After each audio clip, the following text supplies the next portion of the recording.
오늘 읽은 이 시편의 말씀 19절과 24절을 통해 볼 때 다윗이 쓴 이 시편이 억울함 가운데에 사람들이 나에 대해서 오해하고 또한 그 오해 속에서 사람들이 나를 조롱하는 그런 가운데에 하나님께 외로움 가운데에서 하나님께 의지하려고 노력했던 애썼던 그런 모습이 보이는 시인 것으로 보여집니다. 우리가 성경을 읽다 보면은 구약 성경과 신약 성경에 보면은 믿음의 사람들이 세상으로부터 그리고 사람들로부터 오해를 받는 경우가 참 많이 있습니다. 특별히 또한 선지자들 또한 그리하였고 이 땅에 오신 예수님도 그리하셨고 예수님의 제자들도 그러했습니다, 여러분. 그런 세상의 오해 속에서 조롱도 있고 그 조롱 속에서 그들은 또 외로움을 경험하기도 했습니다. 다윗도 마찬가지였죠. 분명히 하나님의 부름 속에서 나라를 위해서 그렇게 목숨을 걸고 싸워 돌아왔지만 그는 늘 사울로부터 오해를 받았습니다. 그런 오해와 조롱과 외로움 속에서 어떻게든 하나님을 붙들고자 했던 오늘의 이야기를 통해서 하나님께서 오늘 우리에게 무엇을 말씀하시는지 한번 생각해 보시기를 바랍니다. 세 가지를 함께 한번 나누기를 원하는데요. 먼저는 1절과 2절을 한번 보겠습니다. 1절과 2절에 보면은 이런 표현들이 나옵니다. 나를 아시나이다. 그리고 밝히 아시오며, 나를 아신다, 아시오며, 이런 표현들이 있는데 여기서 말하는 아신다라고 하는 것은 단순히 우리가 머리로 아는 어떤 지식적인 안다, 알을 얘기하는 것이 아니라 인격적인 알을 얘기하는 겁니다.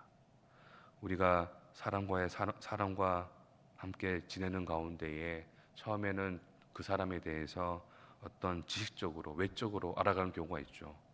저 사람이 뭐 군생활을 몇 년을 했다더라, 그리고 구린교회에서 뭘 했다더라, 또 저 사람이 집에서는 어떤 사람이더라, 이렇게 우리가 알기도 하지만 함께 지내다 보면은 우리가 또 다른 그 사람의 모습을, 보이지 않는 모습을, 내적인 모습을 알아가는 것, 그런 것을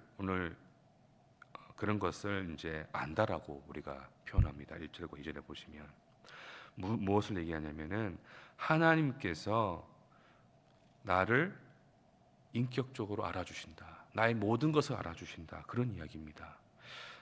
그런 경우가 있으실지 모르겠어요. 사람들이 나에 대해서 이렇게 잘 알아주지 못하고 오해할지라도 단 한 사람이라도, 내 옆에 있는 단 한 사람이라도, 내 가족이라도 나를 이해해주고 알아주면은 그게 큰 힘이 되신 적이 있을지 모르겠습니다.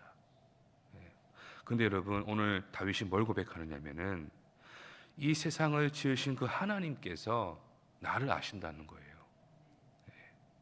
근데 그 아신다는 것이 어떤 내가 했던 일에 대해서, 어떤 나의 어떤 외적인 모습에 대해서 아시는 것을 얘기하는 것이 아닙니다. 단순히 그런 것을 얘기하는 것이 아니라 나의 어떤 진심, 그리고 나의 내적인 모습들, 그리고 다른 이들에게 말할 수 없는 것들, 혹은 아픔조차도 하나님 나를 아신다는 것. 거기에 다윗이 소망을 두었다라는 것을 한번 생각해 보시기 바랍니다. 사랑하는 성도 여러분, 하나님께서 우리를 깊이 알아주십니다, 여러분. 또한 거기에는 뭘 또 전제하냐면은 하나님이 우리와 동행하신다는 거예요. 이 인격적인 알은 동행하지 않으면 알 수가 없는 겁니다, 여러분. 하나님이 나와 동행하신다는 것. 세상에 나를 오해할지라도, 혹은 나를 조롱할지라도, 내가 그런 조롱과 오해 가운데에서 아픔과 상처와 어둠 가운데 있을지라도 나와 동행하시는 그 하나님을 통해 나를 깊이 알아주시는 그 하나님을 그가 고백하면서 그가 다시 일어서고 있다는 것을 생각해 보시기 바랍니다. 두 번째는 9절하고 10절을 한번 보겠습니다. 9절하고 10절에 보시면은, 특별히 9절에 보면은 이런 표현이 있습니다. 내가 새벽 날개를 치며 바다 끝에 가서 거주한다라는 이런 표현이 있는데, 이것이 아마도 이 다윗이 도망자의 모습을 보여주는 것 같아요. 도망자의 어떤 모습. 다윗은 성경에 보면 사실 굴에 늘 이렇게 숨어 있었습니다. 굴에, 동굴에 이렇게 숨어 있었는데, 그 모습을 이제 바다 끝에 거주한다라고 표현하고 있는 것 같습니다. 그 어둠 속에, 동굴이라고 하는 그 어둠 속에 딱 이렇게 숨어 지내고 있는데, 그런 어떻게 보면은 이런 거죠. 인생의 가장 어두운 밑바닥 같은 상황이었어요. 밖으로 못 나가는 거잖아요, 여러분. 밖으로 나갈 수가 없고 밖에 사람들을 함부로 만날 수 없는 어떤 그의 삶의 모습, 밑바닥과 같은 삶의 모습 가운데에 그가 뭘 고백하느냐? 하나님의 오른손이 나를 붙들고 계신다는 거예요. 어떻게 여러분 바다 끝에 가서 거주한다, 동굴에서 숨어 있어야 되는 어떤 자신의 가장 연약한 그 순간, 어느 누구도 나를 도와주지 않은 것처럼 느껴지는 가장 그 연약하고 힘든 가장 그 순간, 그런 순간에도 하나님의 오른손이 나를 붙들고 계심을 그가 경험했다는 거예요. 그리고 나를 붙드시는 그 하나님께 소망을 두며 다시 일어났다는 것. 여러분, 때로는 우리가 살아가면서 어두운 우리의 어떤 모습과 아픔의 모습 가운데에 내가 이렇게 밑바닥 가운데 있구나, 그렇게 느껴질 때가 있을 수도 있습니다, 여러분. 그러나 여러분, 우리에게 소망이 있는 것은 하나님이 우리를 붙들고 계시기 때문인 줄 믿습니다. 마지막 세 번째는 13절, 14절입니다, 여러분. 13절, 14절을 한번, 이 두 절은 다 같이 한번 읽어보겠습니다. 13절, 14절 다 같이 읽겠습니다. 주께서 내 내장을 지으시며 나의 모태에서 나를 만드셨나이다. 내가 주께 감사함은 나를 지으심이 심히 기묘하심이라. 주께서 하시는 일이 기이함을 내 영혼이 잘 아나이다. 나를 지으셨다, 이렇게 이야기를 하는데, 오늘 이야기에서 성경에서 모태에서 나를 만드셨다라는 이 표현을 좀 더 원문의 의미로 살펴보자면 이런 의미예요. 한 올 한 올 옷감을 짜듯이 나를 만드셨다, 그런 표현입니다.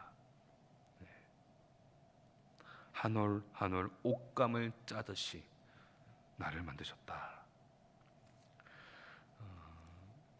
이게 뭘 얘기냐면은, 아니, 이 세상을 지으신 하나님께서, 좀 더 크게 표현하면 온 우주를 지으신 하나님께서요, 여러분. 그분께서 우리를 지으실 때 한 땀 한 땀 우리를 빚으셨다라는 거예요. 내 내장 하나하나까지도. 그냥 하나님께서 이 사람들이 필요하니까 그냥 우르르 이렇게 만드신 게 아니라, 그 한 명 한 명을 지으실 때, 우리를 지으실 때 한 올 한 올 옷감을 짜듯이 정말 진심으로 지으셨다는 거예요.